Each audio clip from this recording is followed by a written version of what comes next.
ਇੱਕ ਦਿਨ ਹੁਜਰੇ ਵਿੱਚ ਇੱਕ ਅਮੀਰਾਂ ਦਾ ਪੁੱਤਰ ਆਇਆ। ਗੁਲਬਰਗ ਰਹਿੰਦਾ ਸੀ। ਬਹੁਤ ਸੋਹਣਾ ਤੇ ਮਲੂਕ ਜਿਹਾ ਮੁੰਡਾ ਸੀ। ਉਸ ਲੰਮੀ ਸਾਰੀ ਕਾਰ ਬਾਹਰ ਖਿਲਾਰੀ ਤੇ ਅੰਦਰ ਆ ਕੇ ਗੁਜ਼ਾਰਿਸ਼ ਕੀਤੀ, ਉਸਤਾਦ ਜੀ, ਸਾਡੇ ਕੁਝ ਮਿਲਣ ਵਾਲੇ ਇੰਗਲੈਂਡ ਤੋਂ ਆਏ ਨੇ, ਤੁਹਾਨੂੰ ਸੁਣਨਾ ਚਾਹੁੰਦੇ ਨੇ। ਇਹ ਲਓ 2000 ਰੁਪਏ ਤੇ ਨਾਲ ਚੱਲੋ। ਉਸ ਪੈਸੇ ਦਰਵੇਸ਼ ਦੇ ਹੱਥ ਵਿੱਚ ਦੇ ਦਿੱਤੇ। ਦਰਵੇਸ਼ ਪੈਸੇ ਫੜ ਕੇ ਬੋਝੇ ਵਿੱਚ ਰੱਖ ਲਏ ਤੇ ਆਖਿਆ, ਤੁਸਾਂ ਜਾਓ ਤੇ ਮੈਂ ਆ ਜਾਨਾ ਵਾਂ। ਅਮੀਰ ਮੁੰਡਾ ਜਿੱਦ ਕਰੇ ਕਿ ਨਾਲ ਹੀ ਲੈ ਕੇ ਜਾਣਾ ਏ। ਬਾਹਰ ਕਾਰ ਖਲੋਤੀ ਏ, ਤੁਸਾਂ ਤਿਆਰ ਹੋ ਜਾਓ। ਦਰਵੇਸ਼ ਆਖਿਆ, ਤੁਸਾਂ ਜਾਓ, ਮੈਂ ਆ ਜਾਸਾਂ। ਪਰ ਅਮੀਰ ਮੁੰਡਾ ਜਿੱਦ ਕਰਕੇ ਬੈਠਾ ਰਿਹਾ। ਕਿਤਾਬਾਂ ਨਾਲ ਹੁਜਰਾ ਭਰਿਆ ਹੋਇਆ ਸੀ। ਮਹਿਕ ਖਿਲਰੀ ਹੋਈ ਸੀ। ਕਿਤਾਬਾਂ ਦੀ ਮਹਿਕ ਅਮੀਰ ਮੁੰਡੇ ਨੂੰ ਬੁਰੀ ਲੱਗ ਰਹੀ ਸੀ। ਬੋਲਿਆ, ਉਸਤਾਦ ਜੀ, ਕਿਤਾਬਾਂ ਵਿੱਚੋਂ ਤੁਹਾਨੂੰ ਬੋ ਨਹੀਂ ਆਉਂਦੀ? ਉਸਤਾਦ ਜੀ ਕੁਝ ਨਾ ਬੋਲੇ। ਅਮੀਰ ਮੁੰਡਾ ਕੁਰਸੀ 'ਤੇ ਆਰਾਮ ਨਾਲ ਨਹੀਂ ਸੀ ਬੈਠ ਰਿਹਾ। ਉਹਨੂੰ ਖੌਰੇ ਖਟਮਲ ਵੱਢਦੇ ਸਨ।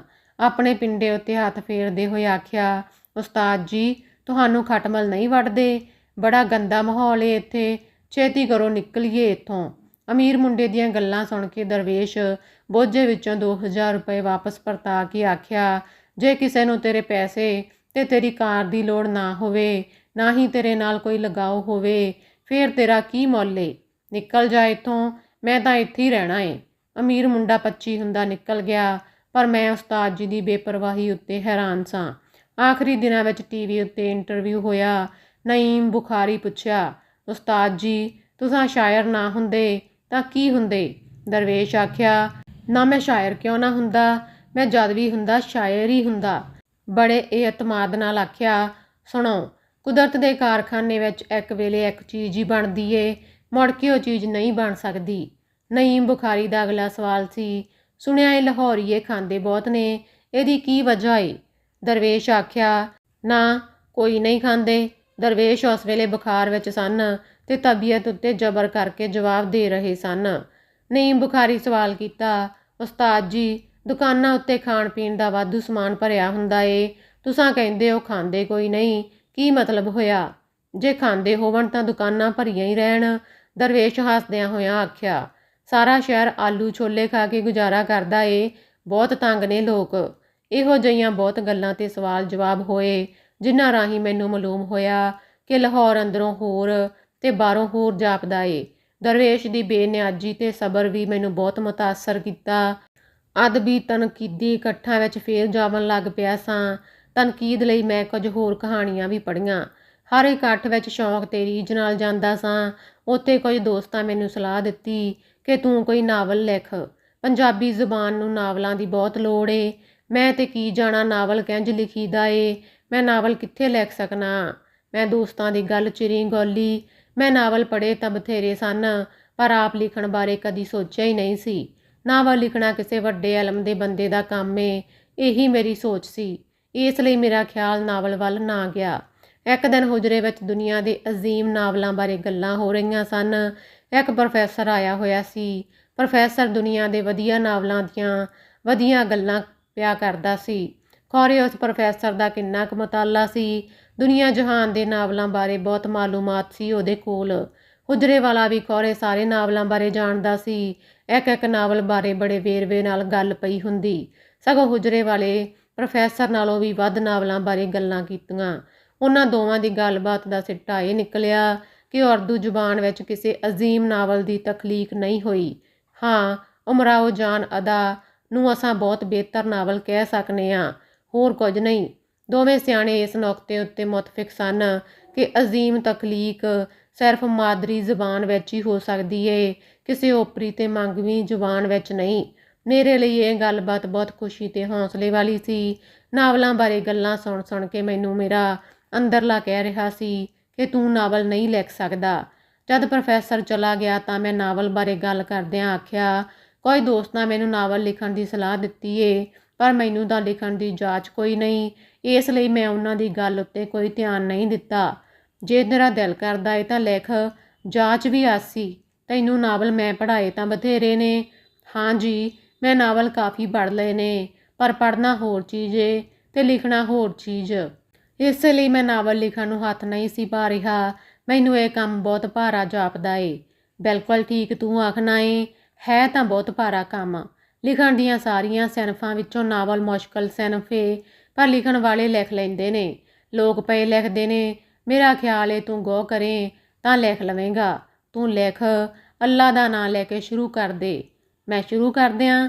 ਮੈਂ ਹੈਰਾਨੀ ਨਾਲ ਪੁੱਛਿਆ। ਤੁਹਾਡੇ ਖਿਆਲ ਵਿੱਚ ਮੈਂ ਲਿਖ ਲਵਾਂਗਾ? ਹਾਂ, ਮੇਰਾ ਖਿਆਲ ਏ ਤੂੰ ਨਾਵਲ ਲਿਖ ਸਕਣਾ ਏ, ਜੇ ਤਵੱਜੋ ਕਰੇ ਤਾਂ। ਪਰ ਲਿਖੀ ਆਪਣੇ ਵਸੀਬ ਤੇ ਰਹਿਤਲ ਵਿੱਚੋਂ ਕੋਈ ਮਸਨੂਈ ਚੌਖਟਾ ਨਾ ਘੜੀ।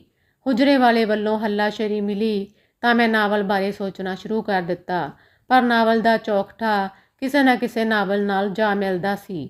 ਮੈਂ ਬੜਾ ਪਰੇਸ਼ਾਨ ਹੋਇਆ। ਕੋਈ ਨਵਾਂ ਚੌਖਟਾ ਸੋਚਦਾ ਹੀ ਨਹੀਂ ਸੀ ਪਿਆ। ਕਈ ਮਹੀਨੇ ਇੰਝ ਸੋਚਦਿਆਂ ਹੀ ਲੰਘ ਗਏ ਸਨ। ਇੱਕ ਦਿਨ ਫਿਰ ਹੁਜਰੇ ਵਿੱਚ ਹੋਣ ਵਾਲੀ ਗੁਫ਼ਤਗੂ ਵਿੱਚੋਂ ਕੁਝ ਟੋਟੇ ਮੇਰੇ ਕੰਨਾਂ ਵਿੱਚ ਅੜ ਕੇ ਰਹਿ ਗਏ ਕਿ ਦੁਨੀਆ ਦਾ ਬਹੁਤਾ ਅਦਬ ਜਵਾਨੀ ਤੇ ਇਸ਼ਕ ਤੋਂ ਸ਼ੁਰੂ ਹੋ ਕੇ ਸ਼ਾਦੀ ਵਿਆਹ ਜਾਂ ਮੌਤ ਦੇ ਵਿਛੋੜੇ ਉੱਤੇ ਜਾ ਕੇ ਮੁੱਕ ਜਾਂਦਾ ਏ, ਜਦ ਕਿ ਜ਼ਿੰਦਗੀ ਦੀਆਂ ਔਕੜਾਂ ਤਾਂ ਸ਼ਾਦੀ ਵਿਆਹ ਦੇ ਮਗਰੋਂ ਸ਼ੁਰੂ ਹੁੰਦੀਆਂ ਨੇ। ਇਹੀ ਗੱਲ ਮੇਰੇ ਦਿਲ ਨੂੰ ਲੱਗੀ ਸੀ। ਇਹਦੇ ਬਾਰੇ ਹੀ ਮੈਂ ਸੋਚਣ ਲੱਗ ਪਿਆ। ਮੇਰੀ ਆਪਣੀ ਤਾਈ ਮੈਨੂੰ ਬਹੁਤ ਵੱਡੀ ਔਰਤ ਲੱਗਦੀ ਸੀ, ਜਿਸ ਤਾਏ ਦੇ ਨਸ ਜਾਵਣ ਮਗਰੋਂ ਬਾਲਾਂ ਨੂੰ ਪਾਲਿਆ ਪੋਸਿਆ। ਕਦੀ ਕਦੀ ਆਏ ਤਾਏ ਦੀ ਖਿਦਮਤ ਵੀ ਦਿਲੋਂ ਜਾਨੋਂ ਕਰਦੀ ਰਹਿੰਦੀ ਸੀ। ਨਾਵਲ ਦਾ ਤਾਈ ਨਾਂ ਰੱਖ ਕੇ ਮੈਂ ਲਿਖਣਾ ਸ਼ੁਰੂ ਕਰ ਦਿੱਤਾ। ਕਈ ਸਫ਼ੇ ਲਿਖ ਪਾੜੇ ਤੇ ਸੁੱਟੇ, ਪਰ ਕੋਈ ਗੱਲ ਨਹੀਂ ਸੀ ਪਈ ਬਣਦੀ। ਕੋਈ ਚੱਜ ਦਾ ਮੁੱਢ ਹੀ ਨਹੀਂ ਸੀ ਵੱਜ ਰਿਹਾ। ਆਪਣੀ ਨਾਕਾਮੀ ਕਾਰਨ ਫਿਰ ਕਈ ਦਿਨ ਤੀਕਰ ਬੁਝਿਆ ਬੁਝਿਆ ਰਹਿਣ ਲੱਗ ਪਿਆ। ਟੁਰਦਾ ਫਿਰਦਾ, ਉੱਠਦਾ ਬਹਿੰਦਾ, ਜਾਗਦਾ ਸੁੱਤਾ ਨਾਵਲ ਬਾਰੇ ਹੀ ਸੋਚਦਾ ਰਹਿੰਦਾ ਸਾਂ, ਪਰ ਹੱਥ ਕੁਝ ਨਹੀਂ ਸੀ ਲੱਗ ਰਿਹਾ। ਉਹਨਾਂ ਦਿਨਾਂ ਵਿੱਚ ਵਾਰਿਸ ਸ਼ਾਹ ਦੇ ਖਿਲਾਫ ਕਿਸੇ ਕੁੜੀ ਨੇ ਮਜ਼ਮੂਨ ਲਿਖ ਕੇ ਸਾਬਤ ਕਰਨ ਦੀ ਕੋਸ਼ਿਸ਼ ਕੀਤੀ ਸੀ ਕਿ ਵਾਰਿਸ ਸ਼ਾਹ ਸਾਡੇ ਸਮਾਜ ਦੀ ਝੋਲੀ ਵਿੱਚ ਖੋਟਾ ਸਿੱਕਾ ਏ। ਉਹਦੇ ਜਵਾਬ ਵਿੱਚ ਬਹੁਤ ਸਾਰੀਆਂ ਅਦੀਬਾਂ ਵਾਰਿਸ ਸ਼ਾਹ ਦੀ ਹਮਾਇਤ ਵਿੱਚ ਲਿਖ ਕੇ ਸਾਬਤ ਕਰਨ ਦੀ ਕੋਸ਼ਿਸ਼ ਕੀਤੀ ਕਿ ਵਾਰਿਸ ਸ਼ਾਹ ਇਸਲਾਮੀ ਰਹਿਤਲ ਤੇ ਸਮਾਜ ਦੇ ਪੱਲੇ ਉੱਤੇ ਹੀਰਾ ਏ, ਜਿਹਦੇ ਉੱਤੇ ਜਿੰਨਾ ਵੀ ਮਾਣ ਕਰੀਏ ਘੱਟ ਏ। ਕਾਫੀ ਦਿਨਾਂ ਤੋਂ ਬਹਿਸ ਚੱਲ ਰਹੀ ਸੀ। ਲਿਖਣ ਵਾਲੇ ਦਾ ਸਾਰਾ ਜ਼ੋਰ ਇਸ ਗੱਲ ਉੱਤੇ ਸੀ ਕਿ ਵਾਰਿਸ ਸ਼ਾਹ ਮੁਸਲਮਾਨ ਰਾਂਝੇ ਨੂੰ ਹਿੰਦੂ ਬਾਲਨਾਥ ਦੇ ਕੋਲ ਜੋਗ ਵਾਸਤੇ ਘੱਲ ਕੇ ਆਪਣੀ ਇਸਲਾਮ ਦੁਸ਼ਮਣੀ ਦਾ ਸਬੂਤ ਦਿੱਤਾ ਏ। ਵਾਰਿਸ ਸ਼ਾਹ ਦੀ ਜ਼ੁਬਾਨ ਵੀ ਗੈਰ ਇਸਲਾਮੀ ਏ ਤੇ ਲਿਖਤ ਦਾ ਢੰਗ ਵੀ ਗੈਰ ਸ਼ਰਈ ਏ, ਪਰ ਵਾਰਿਸ ਸ਼ਾਹ ਦੀ ਹਮਾਇਤ ਵਿੱਚ ਲਿਖਣ ਵਾਲੇ ਲਿਖਦੇ, ਜਿਸ ਚੀਜ਼ ਨੂੰ ਤੁਸੀਂ ਗੈਰ ਇਸਲਾਮੀ ਤੇ ਗੈਰ ਸ਼ਰਈ ਮਿੱਥਦੇ ਹੋ, ਇਹੀ ਤਾਂ ਹੁਸਨ ਏ, ਸੁਹੱਪਣ ਏ। ਉਸਤਾਦ ਜੀ ਵੱਲੋਂ ਮੈਨੂੰ ਹੁਕਮ ਹੋਇਆ, ਤੂੰ ਵੀ ਕੁਝ ਲਿਖ ਸ਼ੇਖੂਪੁਰੀਆ। ਵਾਰਿਸ ਸ਼ਾਹ ਉੱਤੇ ਇਲਜ਼ਾਮਾਂ ਦਾ ਜਵਾਬ ਦੇਵਣ ਵਾਲੇ ਜਜ਼ਬਾਤੀ ਹੋ ਕੇ ਲਿਖ ਰਹੇ ਨੇ। ਅਸਲੀ ਬਹਿਸ ਤਾਂ ਹੋਣੀ ਹੀ ਚਾਹੀਦੀ ਸੀ। ਇਸਲਾਮੀ ਤੇ ਗੈਰ ਇਸਲਾਮੀ ਵਾਲੀਆਂ ਤੁਹਮਤਾਂ ਨੂੰ ਜਰਾ ਵੇਰਵੇ ਨਾਲ ਲਿਖਣਾ ਚਾਹੀਦਾ ਏ, ਪਰ ਮੈਂ ਤਾਂ ਕਦੇ ਮਜ਼ਮੂਨ ਨਹੀਂ ਲਿਖਿਆ, ਨਾ ਹੀ ਮੈਨੂੰ ਕੋਈ ਸਮਝੇ। ਇਹ ਲਿਖਣਾ ਪੈਣਾ ਏ, ਪਤਾ ਲੱਗੇ ਕਿ ਤੈਨੂੰ ਵਾਰਿਸ ਸ਼ਾਹ ਤੇ ਆਪਣੀ ਰਹਿਤਲ ਨਾਲ ਕਿੰਨੀ ਕੁ ਮੁਹੱਬਤ ਏ। ਅੱਗੇ ਨਾਵਲ ਦੀ ਸਮਝ ਨਹੀਂ ਸੀ ਆ ਰਹੀ, ਹੁਣ ਮਜ਼ਮੂਨ ਗੱਲ ਪੈ ਗਿਆ। ਬਕੌਲ ਵਾਰਿਸ ਸ਼ਾਹ, ਅਸਾਂ ਜੱਟ ਹਾਂ ਨਾੜੀਆਂ ਕਰਨ ਵਾਲੇ, ਅਸਾਥੋਂ ਕੱਚ ਕੜੇ ਕਦੋਂ ਪਰੋਵਣੇ ਨੀ। ਨਾਵਲ ਤਾਂ ਮੈਂ ਕੁਝ ਪੜ੍ਹੇ ਹੋਏ ਸਨ, ਪਰ ਮਜ਼ਮੂਨ ਮੈਂ ਕਦੀ ਵੀ ਕੋਈ ਦਿਲੋਂ ਸ਼ੌਂਕ ਨਾਲ ਨਹੀਂ ਸੀ ਪੜ੍ਹਿਆ ਤੇ ਨਾ ਹੀ ਕਦੇ ਕੋਈ ਕਿਸੇ ਮਜ਼ਮੂਨ ਨੂੰ ਸਮਝਣ ਦੀ ਕੋਸ਼ਿਸ਼ ਕੀਤੀ ਸੀ।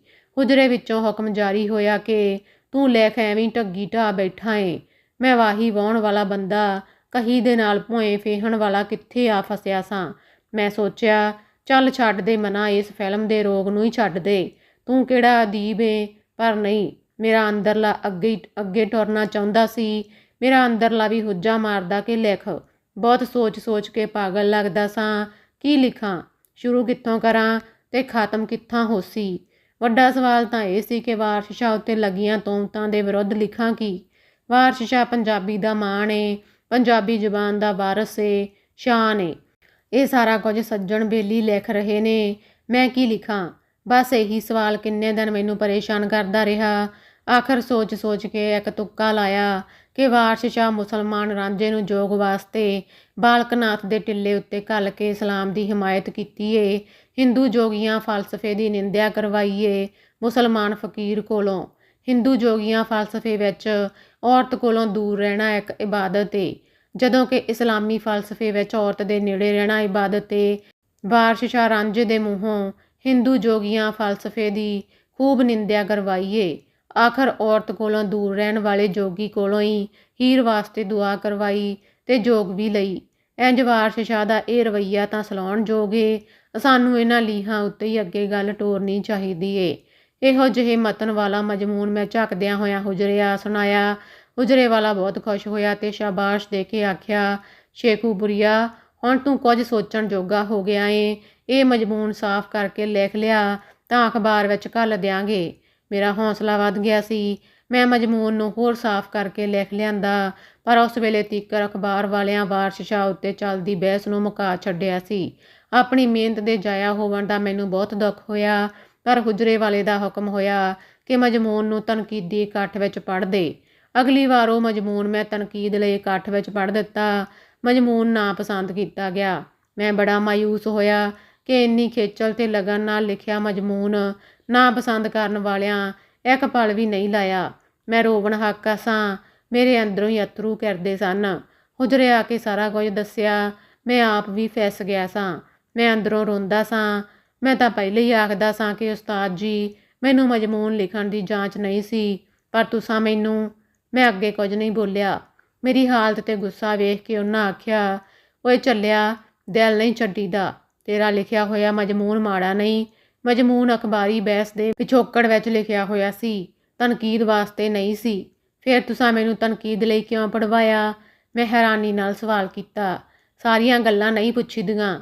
ਉਸਤਾਦ ਜੀ ਦੇ ਮੂੰਹੋਂ ਇਹੋ ਜਿਹੀ ਗੱਲ ਸੁਣ ਕੇ ਮੈਨੂੰ ਇੱਕ ਲੋਕ ਕਹਾਣੀ ਸ਼ੇਰ ਤੇ ਬਿੱਲੀ ਯਾਦ ਆ ਗਈ। ਉਸ ਕਹਾਣੀ ਵਿੱਚ ਬਿੱਲੀ ਸ਼ੇਰ ਨੂੰ ਜੰਗਲ ਵਿੱਚ ਵਸਣ ਤੇ ਸ਼ਿਕਾਰ ਉੱਤੇ ਝਾਪਟਣ ਦੇ ਸਾਰੇ ਗੁਰ ਸਿਖਾ ਦਿੰਦੀ ਏ। ਜਦ ਸ਼ੇਰ ਸਾਰੇ ਗੁਰ ਸਿੱਖ ਲਏ ਤਾਂ ਉਸ ਬਿੱਲੀ ਉੱਤੇ ਉਂਝ ਹੀ ਹਮਲਾ ਕਰ ਦਿੱਤਾ ਜਿਵੇਂ ਉਹਨੂੰ ਸਿਖਾਇਆ ਹੋਇਆ ਸੀ, ਪਰ ਬਿੱਲੀ ਝੱਟ ਰੁੱਖ ਉੱਤੇ ਚੜ੍ਹ ਜਾਂਦੀ ਏ। ਸ਼ੇਰ ਦਾ ਵਾਰ ਖਾਲੀ ਗਿਆ। ਉਸ ਹੈਰਾਨੀ ਤੇ ਹਰਖ ਵਿੱਚ ਆਖਿਆ, ਮਾਸੀ, ਤੂੰ ਮੇਰੀ ਉਸਤਾਦ ਸੈਂ, ਫੇਰ ਮੈਨੂੰ ਰੁੱਖ ਉੱਤੇ ਚੜ੍ਹਨਾ ਕਿਉਂ ਨਹੀਂ ਸਿਖਾਇਆ ਤੂੰ? ਬਿੱਲੀ ਆਖਿਆ, ਇਸੇ ਲਈ ਕਿ ਮੈਨੂੰ ਵੀ ਜਾਣ ਦੀ ਲੋੜ ਏ।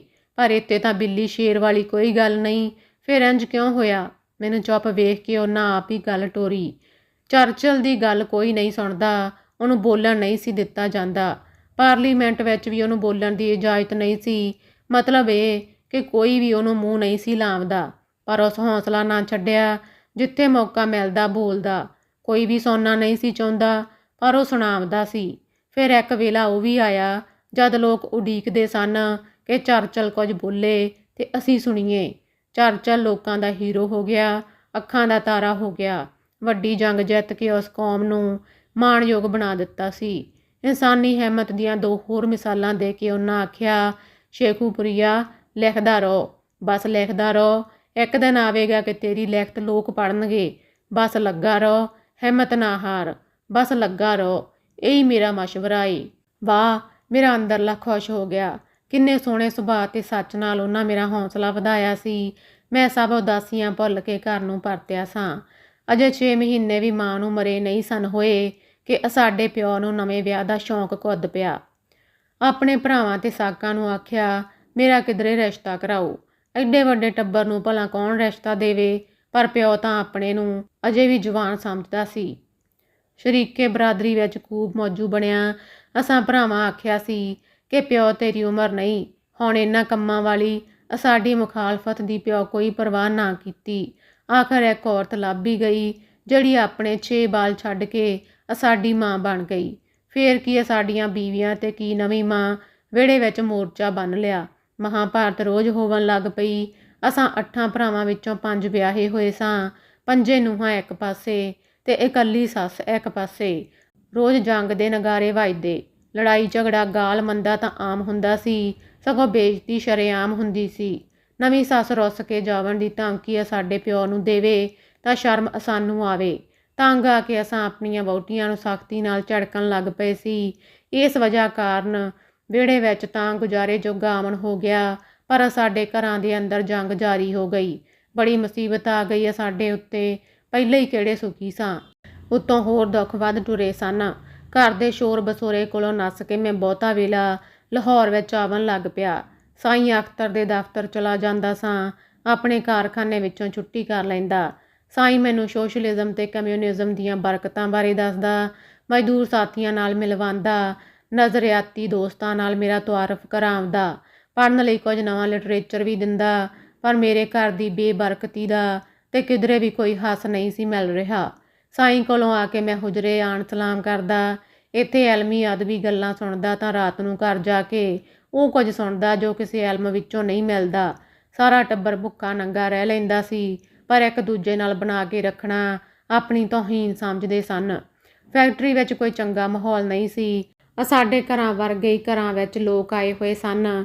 ਉਹ ਵੀ ਇੰਝ ਹੀ ਸਨ ਜਿਵੇਂ ਦੇ ਮੇਰੇ ਘਰ ਵਾਲੇ ਤੇ ਰਿਸ਼ਤੇਦਾਰ ਸੱਜਣ। ਇੱਕ ਦਿਨ ਪੇਸ਼ੀ ਵੇਲੇ ਮੈਂ ਹੁਜਰੇ ਆ ਗਿਆ। ਮੇਰਾ ਖਿਆਲ ਸੀ ਅੱਜ ਕੁਝ ਨਾਵਲ ਬਾਰੇ ਗੱਲਾਂ ਕਰਾਂਗਾ, ਜਿਹਨੂੰ ਮੈਂ ਸ਼ੁਰੂ ਕਰ ਲਿਆ ਸੀ। 2-3 ਕਾਂਡ ਲਿਖ ਪਏ ਸਨ। ਆਪਣੇ ਪੜ੍ਹੇ ਬਾਬ ਲਿਖ ਕੇ ਮੈਨੂੰ ਯਕੀਨ ਨਹੀਂ ਸੀ ਆ ਰਿਹਾ ਕਿ ਇਹ ਲਿਖਤ ਨਾਵਲ ਦਾ ਹਿੱਸਾ ਜਾਂ ਬਾਬ ਵੀ ਬਣ ਸਕਦੀ ਏ। ਇਸੇ ਲਈ ਮੈਂ ਫੈਕਟਰੀ ਵਿੱਚੋਂ ਛੁੱਟੀ ਕੀਤੀ ਤੇ ਹੁਜਰੇ ਸਾਹ ਲਿਆ। ਇੱਥੇ ਅੱਗੇ ਹੀ ਹੁਜਰੇ ਵਾਲਾ ਕਿਧਰੇ ਜਾਵਣ ਦੀ ਤਿਆਰੀ ਵਿੱਚ ਜਾਪਦਾ ਸੀ। ਮੈਨੂੰ ਵੇਖ ਕੇ ਬੋਲੇ, ਚੰਗਾ ਕੀਤਾ ਈ ਤੂੰ ਆ ਗਿਆ ਏ, ਚੱਲ ਜਰਾ ਬਾਦਸ਼ਾਹੀ ਮਸੀਤ ਤੀਕਰ ਚੱਲੀਏ। ਉਹ ਬੈਠੇ ਹੋਏ ਸਨ, ਝੱਟ ਜਾਵਣ ਲਈ ਉੱਠ ਖੜੇ ਹੋਏ। ਮੈਂ ਸੋਚਿਆ, ਬਾਦਸ਼ਾਹੀ ਮਸੀਤ ਵਿੱਚ ਇਹਨਾਂ ਨੂੰ ਕੀ ਕੰਮ ਹੋ ਗਿਆ ਏ। ਇੱਕ ਖਿਆਲ ਆਇਆ, ਹੋ ਸਕਦਾ ਏ ਆਪਣੇ ਪੁਰਾਣੇ ਠਿਕਾਣੇ ਨੂੰ ਵੇਖਣਾ ਚਾਹੁੰਦੇ ਹੋਣ ਜਾਂ ਖੌਰੇ ਕੁਝ ਹੋਰ ਖਿਆਲ ਹੋਵੇ। ਬਾਦਸ਼ਾਹੀ ਮਸੀਤ ਦਾ ਮੌਲਵੀ ਵੀ ਇੱਥੇ ਆਉਂਦਾ ਰਹਿੰਦਾ ਏ, ਉਹਨਾਂ ਨਾਲ ਕੋਈ ਗੱਪ ਦਾ ਇਰਾਦਾ ਹੋਵੇ। ਮੈਂ ਅਜੇ ਸੋਚ ਹੀ ਰਿਹਾ ਸਾਂ ਕਿ ਫੇਰ ਬਹਿ ਗਏ। ਮੈਨੂੰ ਆਖਿਆ, ਜਾ ਯਾਰ ਤੂੰ ਹੀ ਜਾ ਕੇ ਉਸ ਮੁੰਡੇ ਨੂੰ ਬੁਲਾ ਲਿਆ। ਕਿਹੜਾ ਮੁੰਡਾ? ਮੈਂ ਹੈਰਾਨ ਸਾਂ। ਐਸਾ ਕੌਣ ਜੰਮ ਪਿਆ ਏ ਜਿਹਨੂੰ ਮਿਲਣ ਲਈ ਆਪ ਉੱਠ ਖਲੋਤੇ ਸਨ। ਯਾਰ ਤੂੰ ਜਾ, ਉੱਥੇ ਨਸੀਰ ਨਾਂ ਦਾ ਮੁੰਡਾ ਪੜ੍ਹਦਾ ਹੋਵੇਗਾ ਮਸੀਤ ਦੇ ਬਰਾਮਦੇ ਵਿੱਚ। ਗੋਰਾ ਚਿੱਟਾ ਤੇ ਸੋਹਣੇ ਸੋਹਣੇ ਨੈਣ ਨਕਸ਼ ਹੋਵਣਗੇ ਉਹਦੇ। ਅੱਛਾ ਜੀ, ਮੈਂ ਮਨ ਵਿੱਚ ਮਰਕੂਆ। ਮੈਂ ਜਾਵਣ ਲੱਗਾ ਤਾਂ ਨਾਲ ਹੀ ਉੱਠ ਕੇ ਟੁਰ ਪਏ। ਚੱਲ ਯਾਰ, ਮੈਂ ਵੀ ਚੱਲਣਾ ਵਾਂ ਤੇਰੇ ਨਾਲ। ਇੰਨੀ ਖਿੱਚ ਮੁੰਡੇ ਦੀ। ਮੈਂ ਬਸ ਦਿਲ ਹੀ ਦਿਲ ਵਿੱਚ ਸੋਚਿਆ, ਪਿਛਲੀ ਉਮਰੇ ਉਸਤਾਦ ਨੂੰ ਕੀ ਹੋ ਗਿਆ ਏ। ਮੈਂ ਪਹਿਲੀ ਵਾਰ ਹੁਜਰੇ ਵਾਲੇ ਦਰਵੇਸ਼ ਬਾਰੇ ਮੰਦਾ ਸੋਚਿਆ ਸੀ। ਮੈਨੂੰ ਇੰਨੀ ਭੈੜੀ ਸੋਚ ਤੇ ਸ਼ਰਮ ਵੀ ਆਈ, ਪਰ ਕੁਝ ਹੋਰ ਸੋਚ ਆ ਵੀ ਤਾਂ ਨਹੀਂ ਸੀ ਰਹੀ। ਮਸੀਤ ਦੇ ਬਰਾਮਦਿਆਂ ਵਿੱਚ ਟੋਲੀਆਂ ਦੀਆਂ ਟੋਲੀਆਂ ਮੁੰਡੇ ਬੈਠੇ ਪੜ੍ਹ ਰਹੇ ਸਨ। ਇੱਕ ਟੋਲੀ ਵਿੱਚ ਇਸ਼ਾਰਾ ਕਰਕੇ ਆਖਿਆ, ਉਹ ਵੇਖ, ਨੀਲੀ ਕਮੀਜ਼ ਵਾਲਾ ਬੈਠਾ ਹੋਇਆ ਈ ਨਸੀਰਾ, ਉਹਨੂੰ ਬੁਲਾ ਲਿਆ। ਨਸੀਰਾ ਕਹਿਣ ਵੇਲੇ ਉਹਨਾਂ ਦੇ ਚਿਹਰੇ ਉੱਤੇ ਮੁਸਰਤ ਦੀ ਲਹਿਰ ਸੀ। ਮੈਂ ਨਸੀਰ ਨੂੰ ਬੁਲਾਉਣ ਲਈ ਟੁਰਿਆ ਤਾਂ ਆਪ ਵੀ ਮੇਰੇ ਮਗਰ ਹੀ ਟੁਰ ਆਏ। ਉਹਨਾਂ ਮੇਰੇ ਬੋਲਣ ਤੋਂ ਪਹਿਲਾਂ ਹੀ ਮੁੰਡਿਆਂ ਨੂੰ ਪੁੱਛਿਆ, ਓਏ ਬੱਚਿਓ ਪੁੱਤਰੋ, ਕੱਲ੍ਹ ਇੱਥੇ ਮੈਂ ਇੱਕ ਕਿਤਾਬ ਭੁੱਲ ਗਿਆ ਵਾਂ, ਡਾਇਲੌਗ ਆਫ ਪਲਾਟੋ। ਤੁਸਾਂ ਵਿੱਚੋਂ ਕਿਸੇ ਚੁੱਕੀ ਹੋਈ ਤਾਂ ਦਿਓ। ਪੜ੍ਹਾਕੂਆਂ ਇਨਕਾਰ ਕਰਦਿਆਂ ਆਖਿਆ, ਬਜ਼ੁਰਗੋ, ਸਾਡੇ ਵਿੱਚੋਂ ਤਾਂ ਕਿਸੇ ਨੇ ਵੇਖੀ। 1-2 ਮੁੰਡੇ ਅਜੇ ਨਹੀਂ ਆਏ, ਪੁੱਛ ਕੇ ਦੱਸਾਂਗੇ। ਜਿਉਂਦੇ ਰਹੋ, ਜਿਉਂਦੇ ਰਹੋ। ਦੁਆ ਦੇ ਕੇ ਉਹਨਾਂ ਨਸੀਰ ਵੱਲ ਇਸ਼ਾਰਾ ਕਰਕੇ ਪੁੱਛਿਆ, ਕਾਕਾ ਤੇਰਾ ਨਾਂ ਨਸੀਰ ਅਹਿਮਦ ਏ? ਨਸੀਰ ਹੈਰਾਨੀ ਨਾਲ ਵੇਖਿਆ। ਹਾਂ ਵਿੱਚ ਸਿਰ ਹਿਲਾਇਆ। ਫੇਰ ਸਵਾਲ ਕੀਤਾ, ਫਲਾਣੇ ਦਾ ਪੁੱਤਰ ਏ? ਜਵਾਬ ਹਾਂ ਵਿੱਚ ਸੀ। ਮੋਹਣੀ ਰੋਡ ਉੱਤੇ ਰਹਿੰਦੇ ਹੋ? ਇਹਦਾ ਜਵਾਬ ਵੀ ਹਾਂ ਵਿੱਚ ਸੀ, ਪਰ ਧੋਬੀ ਵਾਲੀ ਗੱਲ ਉਹਨੂੰ ਪਸੰਦ ਨਾ ਆਈ ਮਾਲੂਮ ਹੁੰਦੀ ਸੀ। ਮੁੰਡਿਆਂ ਵਿੱਚ ਖੌਰੇ ਉਹਨੇ ਆਪਣੀ ਜਾਤ ਲੁਕਾਈ ਹੋਵੇ, ਇਸ ਲਈ ਉਹਦੇ ਚਿਹਰੇ ਉੱਤੇ ਕੁਝ ਚੰਗੀ ਲਹਿਰ ਨਹੀਂ ਸੀ ਆਈ। ਸਾਰੇ ਜਵਾਬ ਹਾਂ ਵਿੱਚ ਮਿਲਣ ਨਾਲ ਹੁਜਰੇ ਵਾਲਾ ਖੁਸ਼ ਜਾਪਦਾ ਸੀ। ਫੇਰ ਖੁਸ਼ ਹੀ ਵਾਪਸ ਹੁਜਰੇ ਆਏ। ਮੈਂ ਸੋਚਦਾ ਪਿਆ ਸਾਂ ਕਿ ਬੁਲਾਵਣ ਬੜੇ ਸ਼ੌਂਕ ਨਾਲ ਗਏ ਸਨ, ਬੜੇ ਚਾਅ ਨਾਲ ਪਰਤ ਆਏ, ਸਿਰਫ ਕੁਝ ਸਵਾਲ ਕਰਕੇ ਹੀ। ਕਿਤਾਬ ਵਾਲਾ ਕੀ ਚੱਕਰ ਹੋਇਆ? ਕਿਤਾਬ ਦੀ ਭਾਲ ਵਿੱਚ ਗਏ ਸਾਂ ਕਿ ਮੁੰਡੇ ਦੇ ਦਰਸ਼ਨ ਲਈ। ਅਜੇ ਮੈਂ ਗਵੇੜੀ ਲਾ ਰਿਹਾ ਸਾਂ ਕਿ ਬੋਲੇ, ਸ਼ੇਖੂਪੁਰੀਆ, ਕੈਸਾ ਮੁੰਡਾ ਸੀ? ਬਹੁਤ ਖੂਬਸੂਰਤ ਤੇ ਨਾਜ਼ੁਕ ਮਾਲੂਮ। ਮੈਂ ਮੁਸਕਰਾ ਕੇ ਆਖਿਆ। ਮੇਰੇ ਇਸ ਢੰਗ ਨਾਲ ਬੋਲਣ ਤੇ ਮੁਸਕਰਾਵਣ ਉੱਤੇ ਉਹ ਵੀ ਮੁਸਕਰਾਏ ਤੇ ਆਖਿਆ, ਟੈਚਕਰ ਤੋਂ ਹੱਥ ਹੌਲਾ ਰੱਖ ਸ਼ੇਖੂਪੁਰੀਆ, ਜਾ ਉੱਥੋਂ 2 ਚਾਹਾਂ ਫੜ ਲਿਆ, ਪੀ, ਤੈਨੂੰ ਕੁਝ ਹੋਸ਼ ਆਵੇ। ਮੈਂ ਚਾਹ ਲੈ ਆਇਆ। ਚਾਹ ਗਲਾਸ ਵਾਲੀ ਪਸੰਦ ਕਰਦੇ ਸਨ। ਚਾਹ ਪੀਵਣ ਵੇਲੇ ਉਹਨਾਂ ਕਿਤਾਬ ਬਾਰੇ ਗੱਲ ਛੇੜ ਦਿੱਤੀ। ਮੈਂ ਮੁੰਡੇ ਬਾਰੇ ਕੁਝ ਜਾਣਨਾ ਚਾਹੁੰਦਾ ਸਾਂ, ਪਰ ਉਹ ਗੱਲ ਬੁਲਾ ਰਹੇ ਸਨ। ਕਿਤਾਬ ਦੀ ਤਾਰੀਫ ਵਿੱਚ ਬੋਲ ਰਹੇ ਸਨ। ਮੈਂ ਵੀ ਦਿਲਚਸਪੀ ਨਾਲ ਸੁਣਨ ਲੱਗ ਪਿਆ। ਮੈਂ ਅਜੇ ਉਹ ਕਿਤਾਬ ਨਹੀਂ ਸੀ ਪੜ੍ਹੀ ਹੋਈ। ਕਿਤਾਬ ਦੇ ਮਵਾਦ ਬਾਰੇ ਸੁਣ ਕੇ ਮੇਰੇ ਅੰਦਰ ਕਿਤਾਬ ਪੜ੍ਹਨ ਦੀ ਇੱਛਾ ਹੋਈ ਸੀ। ਉਸ ਦਿਨ ਮੈਂ ਨਾਵਲ ਦੇ ਬਾਬ ਬਾਰੇ ਗੱਲ ਕਰਨੀ ਸੀ, ਪਰ ਕਰ ਨਾ ਸਕਿਆ। ਸ਼ਾਮ ਨੂੰ ਵਾਪਸ ਪਰਤ ਆਇਆ। ਲਾਹੌਰ ਦੇ ਇੱਕ ਹੋਟਲ ਵਿੱਚ ਸੋਸ਼ਲਿਸਟਾਂ ਦਾ ਕਨਵੈਨਸ਼ਨ ਸੀ। ਮੈਂ ਉੱਥੇ ਗਿਆ। ਸਾਈਂ ਬੁਲਾਇਆ ਹੋਇਆ ਸੀ। ਉੱਥੇ ਮੈਥੋਂ ਇੱਕ ਨਜ਼ਮ ਵੀ ਪੜ੍ਹਾਈ ਗਈ ਸੀ। ਕਨਵੈਨਸ਼ਨ ਮਗਰੋਂ ਸਾਈਂ ਦੇ ਦਫ਼ਤਰ ਆ ਕੇ ਮੈਂ ਨਾਵਲ ਬਾਰੇ ਗੱਲ ਛੇੜੀ। ਸਾਈਂ ਭਾਵੇਂ ਸ਼ਾਇਰ ਸੀ, ਪਰ ਉਸ ਮੈਨੂੰ ਸਿਆਸੀ ਸੂਰਤ ਹਾਲ ਬਾਰੇ ਬਹੁਤ ਕੁਝ ਦੱਸਿਆ। ਨਾਵਲ ਦਾ ਪਹਿਲਾ ਬਾਬ ਪੜ੍ਹ ਕੇ ਮੈਂ ਉਹਨੂੰ ਸੁਣਾਇਆ ਤਾਂ ਉਸ ਮਸ਼ਵਰਾ ਦਿੱਤਾ, ਤਨਕੀਦੀ ਇਕੱਠ ਵਿੱਚ ਪੜ੍ਹਨਾ ਚਾਹੀਦਾ ਏ। ਤਨਕੀਦੀ ਇਕੱਠ ਵਿੱਚ ਪੜ੍ਹਨ ਤੋਂ ਪਹਿਲਾਂ ਮੈਂ ਹੁਜਰੇ ਵਿੱਚ ਸੁਣਾਉਣਾ ਚਾਹੁੰਦਾ ਸਾਂ। ਇਸ ਮਕਸਦ ਲਈ ਹੁਜਰੇ ਆਉਂਦਾ ਸਾਂ, ਪਰ ਇੱਥੇ ਮੌਕਾ ਹੀ ਨਾ ਮਿਲਦਾ। ਕੋਈ ਹੋਰ ਹੀ ਰੁਕਾਵਟ ਪੈ ਜਾਂਦੀ ਸੀ, ਕੋਈ ਗੱਲ ਛਿੜੀ ਹੁੰਦੀ ਸੀ। ਇੱਕ ਦਿਨ ਇਸ ਮਕਸਦ ਲਈ ਆਇਆ ਤਾਂ ਫਿਲਮੀ ਸ਼ਾਇਰ ਬੈਠਾ ਹੋਇਆ ਸੀ। ਦੋਵੇਂ ਚਹਿਕ ਰਹੇ ਸਨ, ਹੱਸ ਰਹੇ ਸਨ। ਉਹਨਾਂ ਦੀਆਂ ਗੱਲਾਂ ਬੀਤੇ ਸਮਿਆਂ ਬਾਰੇ ਹੁੰਦੀਆਂ ਉਸਤਾਦ ਦੇ ਮਾਮੇ ਤੀਕਰ ਅੱਪੜ ਗਈਆਂ। ਉਸਤਾਦ ਜੀ ਹੱਸ ਰਹੇ ਸਨ। ਮੇਰੀ ਭੈਣ ਦਾ ਵਿਆਹ ਸੀ।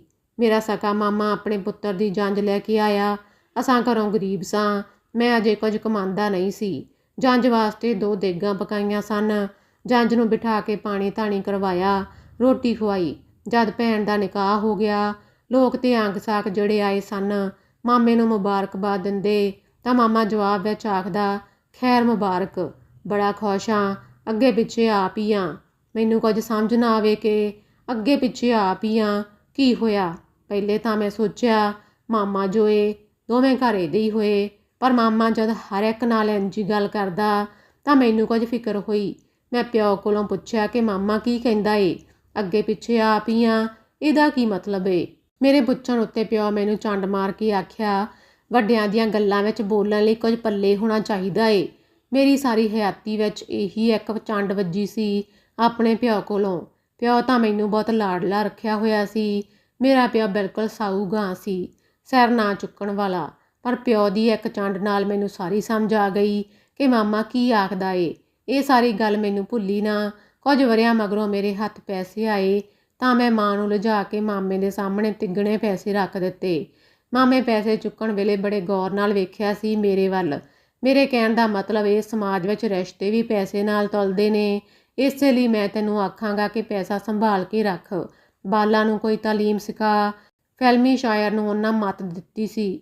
ਫਿਰ ਆਖਿਆ, ਸ਼ਰਾਬ ਘੱਟ ਕਰ ਦੇ, ਸਗੋਂ ਪੀਣੀ ਹੀ ਛੱਡ ਦੇ। ਮੈਨੂੰ ਵੀ ਡਾਕਟਰਾਂ ਮਨਾ ਕਰ ਦਿੱਤਾ ਏ। ਉਹ ਨਾ ਹੋਵੇ ਤੇਰੀ ਇਹ ਨੌਬਤ ਆ ਜਾਵੇ ਕਿ ਡਾਕਟਰ ਹੀ ਬੰਦ ਕਰਾਵਣ। ਫਿਲਮੀ ਸ਼ਾਇਰ ਅੱਗੋਂ ਨਿੰਮੋ ਝੂਣਾ ਹੋ ਕੇ ਬੋਲਿਆ, ਇਸ ਲਈ ਤਾਂ ਮੈਂ ਇੱਥੇ ਆਇਆ ਸਾਂ। ਸ਼ਹਿਰ ਵਿੱਚੋਂ ਸ਼ਰਾਬ ਕਿਧਰੇ ਨਹੀਂ ਮਿਲਦੀ। ਮਾਰਸ਼ਲ ਲਾ ਤਾਂ ਹਰ ਸ਼ੈ ਹੀ ਬੰਦ ਕਰ ਛੱਡੀਏ। ਇੱਕ ਵਾਰ ਮਿਲ ਜਾਵੇ ਫਿਰ ਛੱਡ ਦਿਆਂਗਾ ਉਸਤਾਦ ਜੀ। ਸ਼ਰਾਬ ਦੀ ਗੱਲ ਸ਼ੁਰੂ ਤਾਂ ਵਲਾਇਤੀ ਤੋਂ ਹੋਈ ਸੀ, ਪਰ ਮੁੱਕੀ ਆ ਕੇ ਦੇਸੀ ਉੱਤੇ। ਕਿਉਂ ਜੋ ਵਲਾਇਤੀ ਤੇ ਆਲਾ ਸ਼ਰਾਬ ਚੋਰੀ ਤੇ ਬੜੀ ਹੀ ਰਾਜਦਾਰੀ ਨਾਲ ਮਹਿੰਗੀ ਮਿਲਦੀ ਸੀ, ਜੋ ਫਿਲਮੀ ਸ਼ਾਇਰ ਨਹੀਂ ਸੀ ਲੈ ਸਕਦਾ। ਦੇਸੀ ਸ਼ਰਾਬ ਵਾਸਤੇ ਮੈਨੂੰ ਆਖਿਆ ਗਿਆ ਕਿ ਪਿੰਡੋਂ ਮੈਂ ਸ਼ਰਾਬ ਦੀ ਇੱਕ ਬੋਤਲ ਫਿਲਮੀ ਸ਼ਾਇਰ ਨੂੰ ਲਿਆ ਦੇਵਾਂ। ਫਿਲਮੀ ਸ਼ਾਇਰ ਸ਼ਰਾਬ ਵਾਸਤੇ ਮੈਨੂੰ ਇੰਝ ਆਖਿਆ ਜਿਵੇਂ ਮੈਂ ਸ਼ਰਾਬ ਦਾ ਹੀ ਕਾਰੋਬਾਰ ਕਰਨਾ ਵਾਂ। ਜਦ ਮੈਂ ਇਨਕਾਰ ਕੀਤਾ, ਆਖਿਆ ਮੈਂ ਸ਼ਰਾਬ ਪੀਂਦਾ ਹੀ ਨਹੀਂ, ਹਰਾਮ ਹਲਾਲ ਕਾਰਨ ਨਹੀਂ, ਬਸ ਪੀਂਦਾ ਹੀ ਨਹੀਂ, ਤੇ ਨਾ ਹੀ ਮੈਨੂੰ ਮਾਲੂਮ ਹੈ ਕਿ ਕਿੱਥੇ ਕਿੱਥੇ ਸ਼ਰਾਬ ਹੁੰਦੀ ਹੈ ਤੇ ਕਿਵੇਂ ਬਣਦੀ ਏ। ਪਰ ਫਿਲਮੀ ਸ਼ਾਇਰ ਤਰਲਿਆਂ ਉੱਤੇ ਆ ਗਿਆ, ਉਸਤਾਦ ਭਰਾ ਏ, ਮੇਰੀ ਮਦਦ ਕਰ, ਮੈਂ ਸ਼ਰਾਬ ਦੇ ਬਿਨਾਂ ਮਰ ਜਾਵਾਂਗਾ। ਪਰ ਮੈਂ ਕੀ ਕਰ ਸਕਦਾ ਸਾਂ। ਮਾਰਸ਼ਲ ਲਾ ਦੌਰ ਵਿੱਚ ਜੇ ਨਹੀਂ ਕੁਝ ਮਿਲਦਾ ਤਾਂ ਬੰਦਾ ਸਬਰ ਕਰੇ, ਕੀ ਹੋ ਸਕਦਾ ਏ। ਫਿਲਮੀ ਸ਼ਾਇਰ ਤੇ ਰੋਵਣ ਦੇ ਨੇੜੇ ਸੀ। ਹੁਜਰੇ ਵਾਲੇ ਉਹਦੀ ਹਾਲਤ ਵੇਖ ਕੇ ਆਖਿਆ, ਸ਼ੇਖੂਪੁਰੀਆ, ਉੱਥੋਂ ਕਿਧਰੋਂ ਮਾਲੂਮ ਕਰ, ਜੇ ਮਿਲ ਜਾਵੇ ਤਾਂ ਪਰਸੋਂ ਤੀਕਰ ਲੈ ਆ। ਹੁਕਮ ਟਾਲ ਵੀ ਨਹੀਂ ਸਾਂ ਸਕਦਾ, ਭਾਲ ਕਰਨ ਦੀ ਹਾਮੀ ਭਰ ਲਈ। Please like, share and subscribe.